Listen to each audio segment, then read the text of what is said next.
സിദ്ധരാജ് കർണാടകയിൽ നിന്ന് തൊഴിൽ തേടി കേരളത്തിലെത്തിയതാണ്. 2 ദിവസം പണിയെടുത്ത് കൂലിയും വാങ്ങി. 2 500 രൂപ നോട്ടുകൾ. അന്ന് രാത്രി രാജ്യത്ത് 500-നും 1000-നും വിലയില്ലാതായി. പിറ്റേന്ന് മുതൽ പട്ടിണിയുമായി. ബാങ്കിൽ നിന്ന് പണം മാറണമെങ്കിൽ കർണാടകയിൽ ഇരിക്കുന്ന തിരിച്ചറിയൽ കാർഡ് വേണം.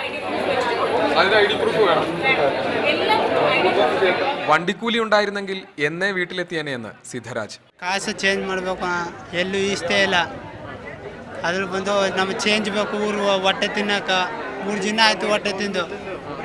ಅದು ಚೇಂಜ್ ಮಾಡ್ಸಕ್ಕೆ ಬಂದರೆ ಈಗ ಐಡೆಂಟಿ ಕಾರ್ಡ್ ಕೇಳ್ತಾರ. ನಮ್ಮ ಕೈಲಿ ಕೊಡೋಕ್ಕಾಯ್ತಾ ಇಲ್ಲ. ನಾವು ಬಂದು ಊರು ಮುಡಿಬಿಟ್ಟಿವೆ. രാവിലെ പനി അധികമായ കുഞ്ഞിനെയും കൊണ്ട് ആശുപത്രിയിലെത്തിയതാണ് രജനി. അയൽ വീട്ടിൽ നിന്ന് കിട്ടിയ 100 രൂപയും കൊണ്ട്. കയ്യിൽ 1000-ന്റെ നോട്ടുണ്ട്. പക്ഷേ അത് മാറിക്കിട്ടാൻ ബാങ്കിൽ പോയാൽ കുഞ്ഞിന്റെ കാര്യമോ?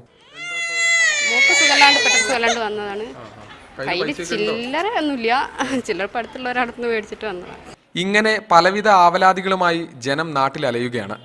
നോട്ടുകൊണ്ടുണ്ടായ പൊല്ലാപ്പുകൾ തീരുമെന്ന് നമുക്ക് ആശ്വസിക്കാം. വയനാട്ടിൽ നിന്നും ക്യാമറ പേഴ്സൺ അനിലം ബഷീറിനൊപ്പം ലിജോ വർഗീസ്, മീഡിയ 1.